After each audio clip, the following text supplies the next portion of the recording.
É isso. Eu vou gravar, que vocês sabem, essa é a aula que eu vou avaliar, que eu vou cobrar. Então é por isso que eu gravo. Tá? Deixa eu botar a cadeira aqui na porta. Para os atrasadinhos. Vamos guardar os celulares e prestar atenção aí. A gente está esperando essa aula há um tempão, né? Por quê? Tá falando com a namorada? Ah, então é que eu vou assistir a aula.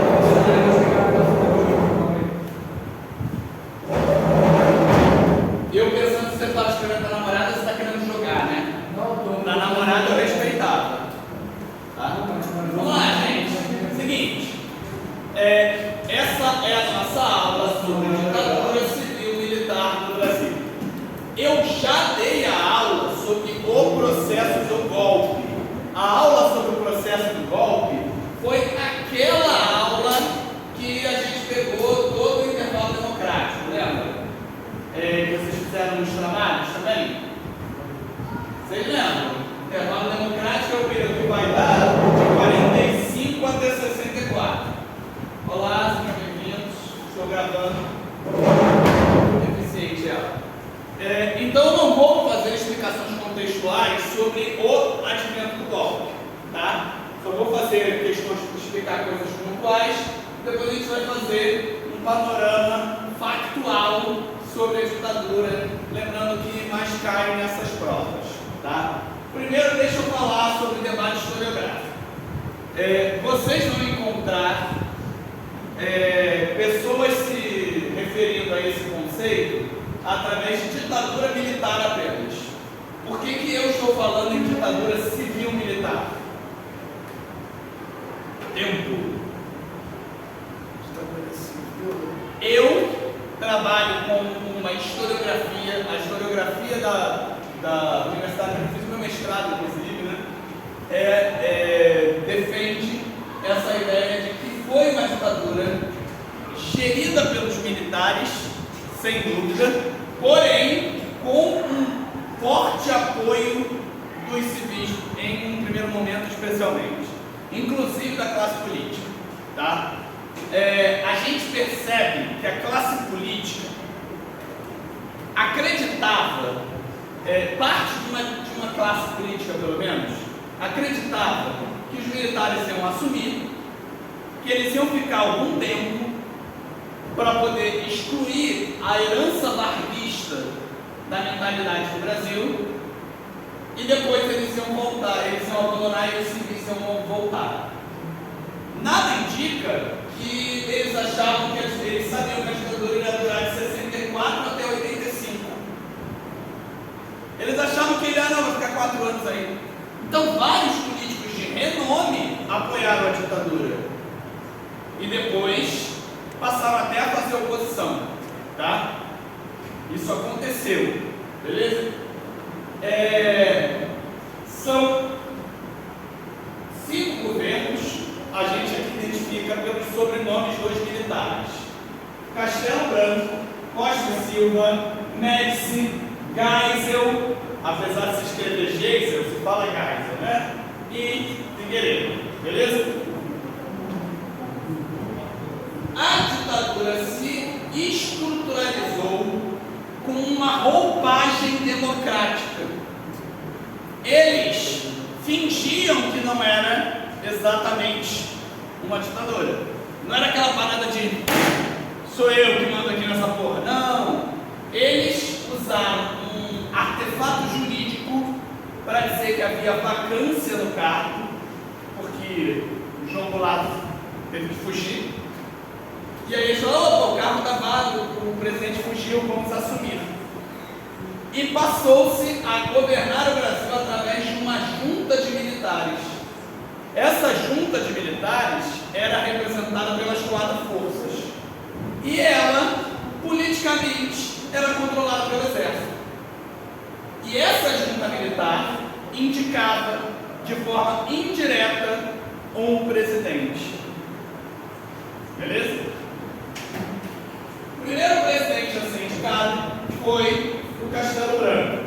O Castelo Branco, ele fazia parte de um grupo de militares que são conhecidos como Sorbonne. eles eram, obviamente, ligados à direita, ligados ao pensamento anticomunista, mas não eram adeptos a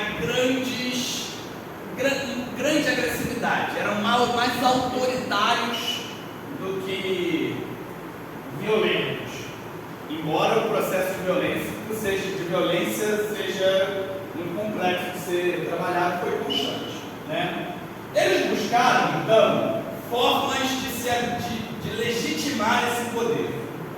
O Brasil foi governado, e isso cai em vestibular, por atos institucionais. Eram decretos supraconstitucionais que regulamentavam o Brasil.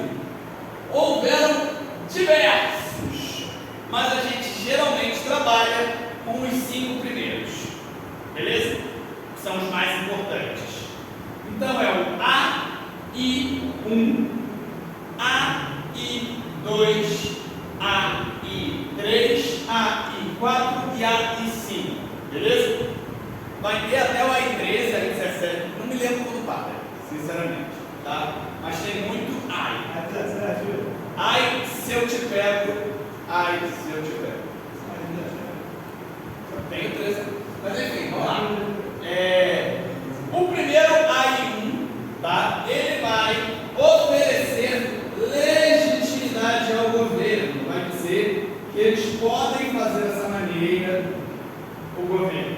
O segundo vai decretar eleições indiretas para a presidência e para governo-chave e prefeitura-chave. Então, por exemplo, o cargo do presidente, ele não era indicado pela população, mas a cidadezinha de Pirapora do Oeste, que tipo, foda-se, podia ter eleição em alguns momentos, pelo menos no primeiro momento. Agora, o estado de São Paulo, o estado do Rio de Janeiro, que no caso não era Guanabara, tá? No início.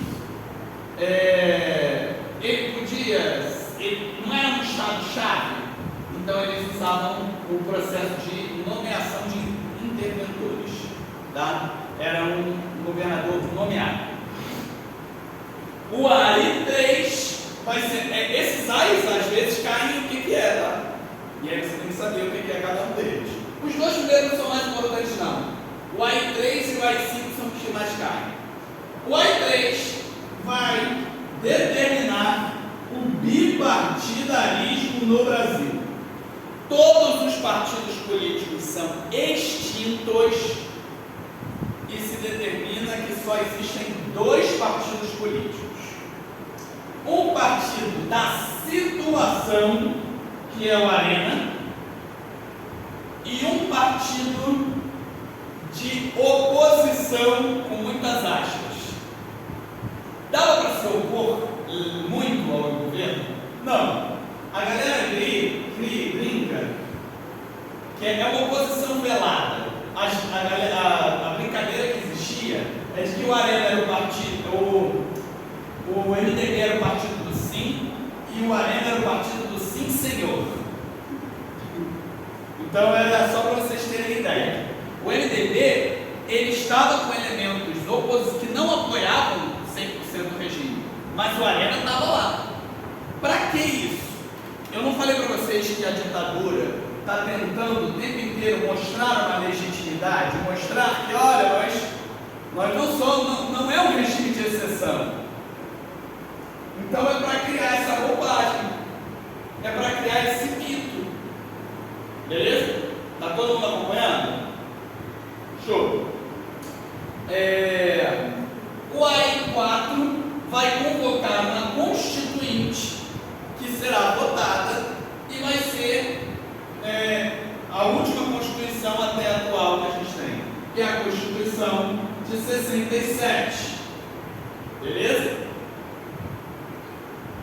A gente então vai ter uma Constituição que vai dar de 67 até 87, porque a atual Constituição que a gente tem é a Constituição de 1988. Beleza? Essa Constituição vai ser a Constituição da ditadura militar. Com o passar dos anos, vão haver mudanças, tanto no cenário nacional, quanto no cenário político. Alguns políticos que num primeiro momento viram o golpe com bons olhos, acreditando que seria aquela depuração, aquela filtragem do pensamento varguista brasileiro, começa a pensar, cara, eles estão ficando muito tempo, eles estão querendo ficar. E começam a partir para uma posição mais contundente, não muito, mas mais contundente, a fazer críticas. Você começa a ter organização do movimento revolucionário. A próxima aula, eu vou passar um videozinho sobre tortura, para a gente contextualizar para os nossos trabalhos artísticos da segunda avaliação, tá? Então você começa a ter pessoas da população também se colocando contra. Você tem uma grande passeata em 1968. Com isso, um grupo interno do exército começa a ter mais poder, começa a ter mais articulação. E é esse grupo que chega ao poder com Costa e Silva. A chegada desse grupo institui o que é chamado de linha dura. Existem pessoas que vão dizer que a ditadura brasileira começa de verdade aqui. Eu não concordo com essa leitura, porque desde 64 a gente tinha uma exceção democrática, certo? Mas é a partir do AI-5 que você tem a institucionalização da exceção. Como? A partir do AI-5 se determina que os militares teriam o direito de cassação de habeas corpus. Vamos entender um pouco sobre jurídico agora? Se um cidadão é acusado de alguma coisa, o juiz pode dar um habeas corpus para ele, para que ele não seja preso. Porque funciona, o sistema judiciário funciona como um sistema de pesos e contrapesos. Você pode ser acusado de qualquer coisa.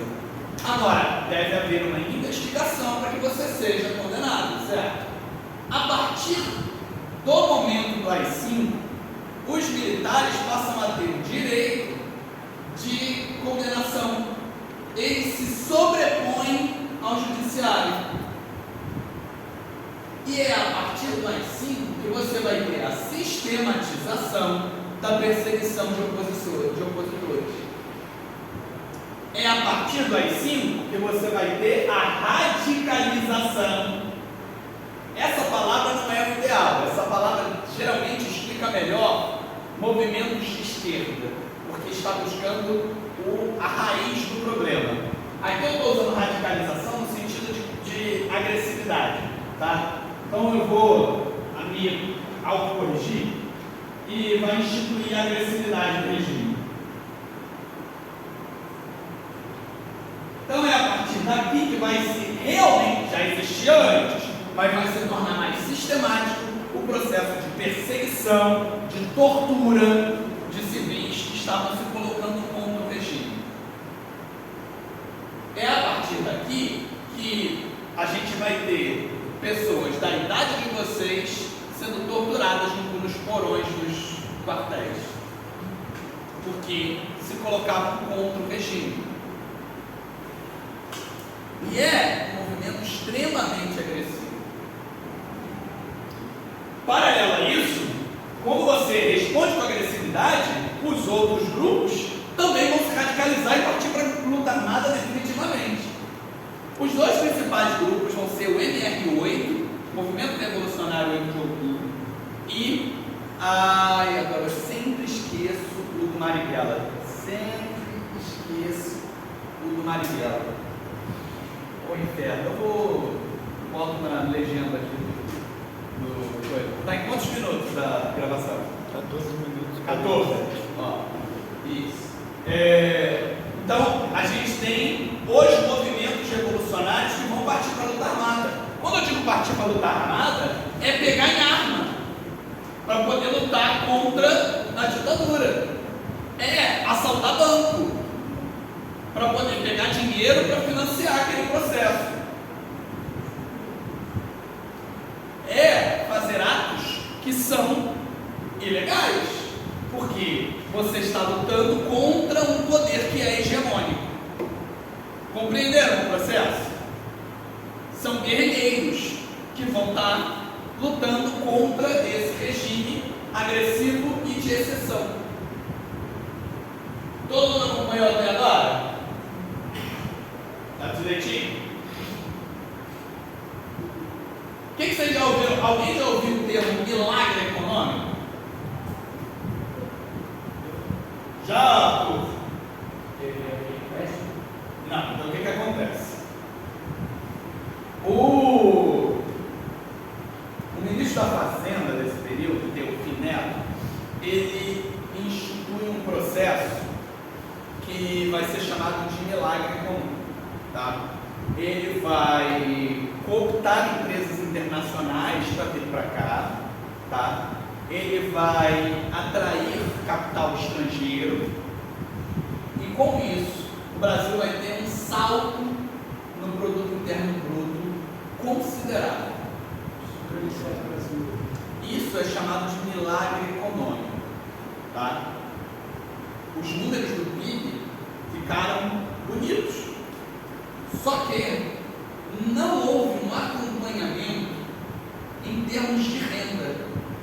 O produto interno bruto, ou seja, a produtividade interna do Brasil se acelerou, mas como você não teve nenhum tipo de política de distribuição de renda ou de adequação do regime de salários, a população continua ganhando mal, continua ganhando pouco. E a partir do momento que a população não tem dinheiro, isso estava fadado ao fracasso. Fala, Como se fosse um grande salto brasileiro. Então, não faz comparativo com a China comunista não, senão os milicos vão te matar. Ele faz uma política de cooptação internacional, tá? Até porque o grande salto não pensava nisso. Aí já é outro processo, mais para frente. Pensa comigo. Se está havendo um incremento na produtividade, tem mais produtos para venda. Mas se esse incremento de produtividade não está sendo acompanhado por aumento da capacidade de consumo da população, quem é que vai comprar aquela produção? Se ninguém vai comprar aquela produção, qual vai ser a tendência da economia? Inflação. Aumento. Então, o milagre econômico, ele é um momento que, repara aqui, milagre econômico. Começa por volta do governo Costa e Silva, mas principalmente vai ser decretado no Médici. É no Médici que vai ser importante. A gente já vai ter estagflação em 74. Quem me chamou? E essa ideia de criar infraestrutura? Então, isso foi realizado em termos de incremento de infraestrutura. E eu nem vou te falar que foi ruim. E Angra também é deles, né? E todo esse processo. Mas desde o momento que não houve, isso não chegou no trabalhador final. Então estava sendo investido. A política, os militares, eles tentaram trabalhar essa maquiagem através de investimento, através do que é chamado de obras faraônicas. Vocês já foram na ponte de Niterói? Vocês ficam fascinados com a pontezinha de vocês aqui, né? Eu vejo gente postar assim, né? É a minha ponte no Instagram. A ponte de Niterói é a maior ponte do planeta não estaiada. O que é uma ponte estaiada? Não tem ninguém, sabe aquelas coisas? A bicha é gigante.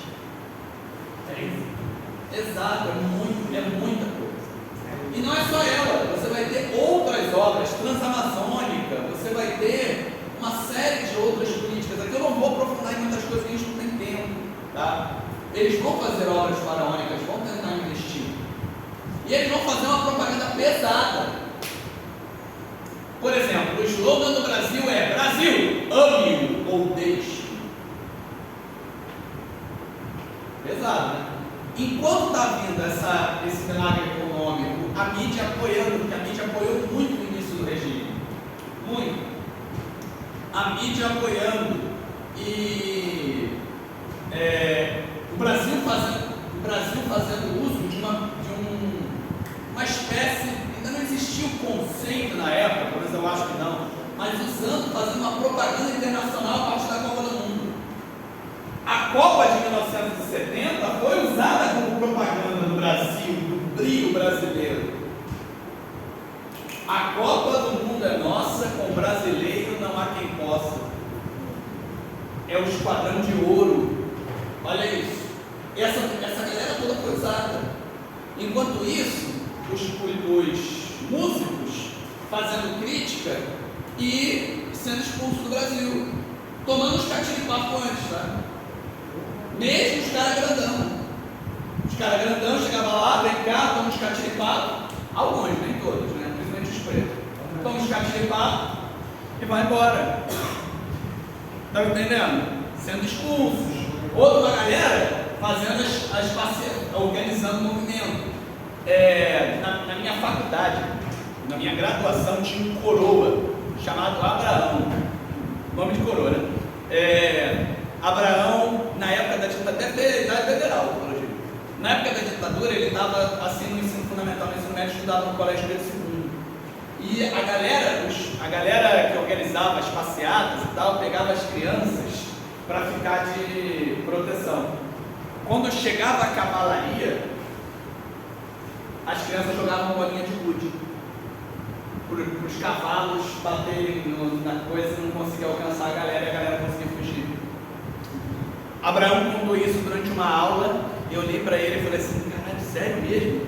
Ele pegou e levantou a blusa e ele mostrou uma cicatriz gigantesca de porrada com vergalhão que ele tomou na barriga. Criança. Ele não tinha 13 anos. A ditadura era boa para uma galera. Era ótimo. Agora, para boa parte do Brasil, ou estava completamente alienado, porque acompanhava as coisas pela televisão.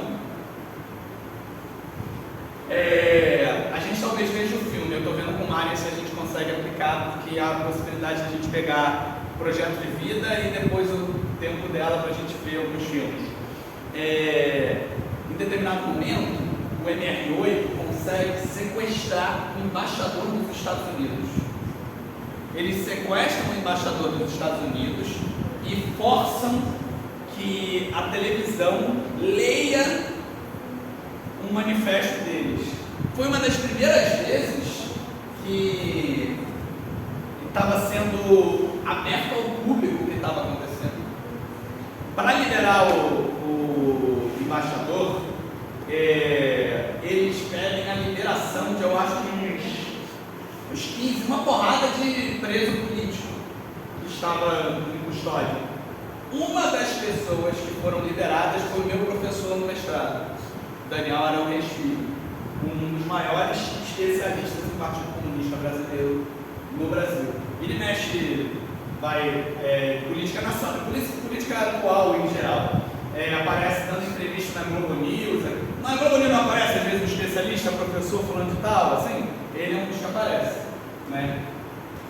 Então você vai ter, aliado a esse milagre econômico, a ideia de uma propaganda institucional. Mas enquanto você está vendo tudo isso acontecer, aqui por trás tem gente apanhando, tem gente sofrendo e tem população não tendo direito ao básico. Na década de 70, a conjuntura internacional vai se alterar. A década de 70 é uma década de crise política e ideológica. Vocês estão acompanhando as guerras em Israel, tá? Em parte tem relação com esse conflito, em parte não. Mas você tem uma crise do petróleo na década de 70 e, consequentemente, um grande impacto econômico no mundo todo. O Brasil, que já vinha nesse processo onde havia produtividade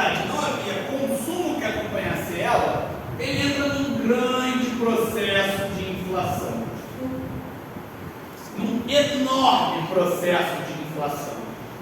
E uma inflação que está acompanhada de estagnação, ou seja, o país nem tinha uma economia crescente, a economia não crescia e você tinha uma inflação. Vocês lembram o que é inflação? Inflação é quando o valor do dinheiro se altera, tá? Você ganha R$500 por mês na bolsa da Fames. R$500 por mês na bolsa da Fames. Aí hoje você vai ali no mercado e compra um biscoito Traquinas a R$1. Amanhã você vai lá e o biscoito está R$2. O seu dinheiro mudou, mas o valor dele está se alterando, porque você tem uma flutuação, beleza? Então você tem todo esse processo. É quando você tem a troca do Médici para o Geisel. E aí já se começa a falar em fim do regime ditatorial. Só que a ideia do Geisel é que se tivesse uma abertura lenta e gradual, a ideia é de que não podemos tirar e suspender o regime, ou haverá convulsão social. Precisamos de uma série de processos para se adaptar. Qual era a realidade? A realidade é que os milicos estavam matando a rodo. E se você tivesse uma suspensão rápida do processo, poderia haver cobranças sobre eles. Então você tem o período Geisel e o período Figueiredo como um período de abertura lenta e gradual. Vai continuar havendo tortura e outros processos, só que isso vai se diluindo com o passar do tempo.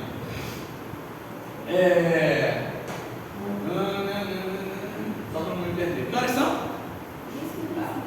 Dá.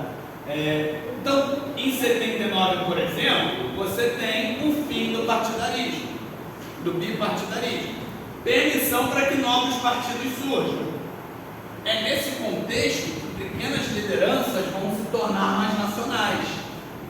Aqui em 80 e poucos, você começa a ter uma série de jornadas sindicais grevistas no ABC Paulista. ABC Paulista são cidades industriais que tem em São Paulo, que é Santo Amaro, São Bernardo do Campo e São Caetano. De São Bernardo, um líder sindical vai se destacar, e ali é o nascimento do PT. Aí você vai ter o PTB sendo criado como uma herança do Vargas. Só que essa herança não vai para os políticos, vai para a família. Então, os trabalhistas vão fundar o PDT. Então, começam a surgirem as legendas partidárias nesse momento. O MDB vai virar PMDB. E hoje já virou MDB de novo, mas esse já é outro rolê. Beleza? Em 1983, muito importante o meu nascimento. Por que é muito importante? Porque se eu não tivesse nascido aqui, vocês não estavam tendo essa aula com essa qualidade. Vocês estão tendo uma aula com uma qualidade muito inferior. Provavelmente uma pessoa menos vaidosa. Arthur, eu vou pintar um negócio na sua cara se tu dormir de novo. Tá? Você não tem direito de dormir na aula de ditadura. Tá? Meu liberal do coração. E aí você começa a ter políticas públicas pedindo, a galera na rua pedindo diretas já. Pedindo que você tenha eleições diretas para o cargo de presidente. Antes de sair do poder, contudo, os militares decretam o que é chamado de anistia.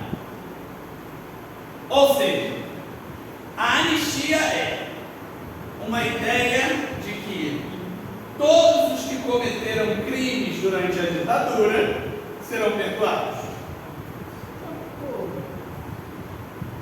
Por exemplo, se o Davi, durante a ditadura, assaltou um banco para poder comprar armas e tomar os meios de produção, ele está perdoado. Se o Thaleson fez uma dança interpretativa contra o regime e por isso está lá exilado no Chile, ele pode voltar. Se o Felipe pegou em armas para poder tomar para poder liderar o movimento revolucionário no campo, ele vai ser liberado. Então todos esses crimes políticos vão ser liberados. E os dos militares também. A partir do momento que você não tem anistia, você não tem o julgamento dos culpados. Então aquele militar que torturou seu filho até a morte, está liberado. A anistia é dado como um benefício, mas no fundo ele beneficiava justamente os militares. Em 1983, entre 83 e 84, a campanha direta já na rua, pululando, é feita a emenda Dante de Oliveira, que decreta que haveria eleições diretas. Só que não dá para você organizar isso agora. Então você teve eleições indiretas para presidente. Nessas eleições indiretas concorreram candidatos civis. O que é uma eleição indireta? Os partidos propõem candidatos e o próprio Senado que votou. E aí é eleito Tancredo Neves do MDB. Acaba em 1985 a ditadura. Mas eu quero chamar a atenção para uma coisa, já que a gente tem tempo. Graças à lei de anistia, a gente não teve o que teve na Argentina, por exemplo, que foram julgamentos dos crimes dos crimes feitos pelos militares. Isso abriu as portas para que a gente tivesse no Brasil a possibilidade de se criar narrativas de que a ditadura não foi ruim, de que a ditadura não matou milhões, de que a ditadura não estava lá fazendo algo além dos seus direitos. Se manteve no Brasil a ideia geral de que o poder, ou de que os militares têm uma espécie de poder moderador, que não tem. Não devem ter, pelo menos. Não uma democracia sadia. Hã? Não entendi. Não, militar é para se alguém invadir aqui. Braço forte, não amigas. Assim, Arthur, a gente tem as coisas não podem ser tiradas da nossa cabeça, certo? A gente tem Constituição desde 1988 que determina os papéis de cada grupo político no Brasil, certo? Cabe ao Legislativo criar leis, ao Executivo administrar e executar e ao Judiciário julgar. Aos militares cabem a defesa. Não cabem mediar as escolhas nacionais. Não cabem se colocar num papel supranacional de aprovação do que a população disse. Não existe papel moderador no Exército, porque não está na Constituição. Não está. A Constituição é a regra do jogo. Vamos fazer um paralelo. No futebol, o goleiro pode sair correndo com a bola na mão e jogar no gol do adversário? Não. Por quê? Porque tem uma regra no jogo. A regra determina como deve acontecer. Certo? Se o goleiro faz isso e o juiz não apita, o errado está no juiz. Certo? Não existe na Constituição brasileira nenhum tipo de resquício que deixe introduzido, deixe passar a possibilidade de que os militares tenham esse direito. Os militares devem defender o Brasil, ser chamados por isso. Entendeu? Então, a Argentina está invadindo o Rio Grande do Sul. Guerra. Aí os militares podem ser chamados. Agora, os militares não têm um papel de dizer se uma determinada eleição foi justa ou não. Porque eles são um grupo político que tem seus interesses se faz. Não está na regra do jogo. Se acontece, é uma exceção à regra. Quem gere a Constituição é o judiciário, não é o militar. O judiciário pode determinar se algo é constitucional ou não. Entendeu? Cabe ao judiciário, não cabe ao militar. Cada um dentro de sua atribuição. Eu posso entrar na sua aula e dar aula de física? Porque a minha atribuição é da aula de história. A atribuição do amigo é da aula de física. Se o militar tenta fazer algo que não é do militar, ele está errado. Não tem mais. Não tem mais. Não tem mais. Está entendendo? E isso deve ser regulado pelo próprio Centro Civil. Ao militar cabe o processo de salvaguarda do Brasil em caso de invasão, em caso de guerra, em caso de uma participação como houve no Haiti. O Brasil vai lá e faz, eu já discordo, mas aí está previsto. Está entendendo? A regra do jogo é a regra do jogo. Que tipo de poder o militar tem de superioridade para julgar o que é ou não constitucional? Eles são grandes conhecedores das leis. Então, apaziguar dentro dos seus próprios interesses políticos. Não é um grupo autônomo de interesses. Mas o judiciário tem um elemento que é de construção que é diverso. Não, mas ele tem um elemento de construção que é diverso. Ele não é uma confraria. Como é que você entra no militar? Como é que você se torna militar? Especialista. Ou você faz uma das aulas, certo? Você é um grande estudioso da legislação e da Constituição? Como militar?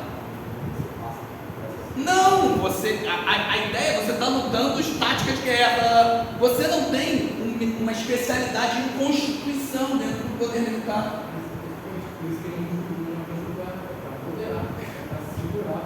Não tem como você fazer como não tem.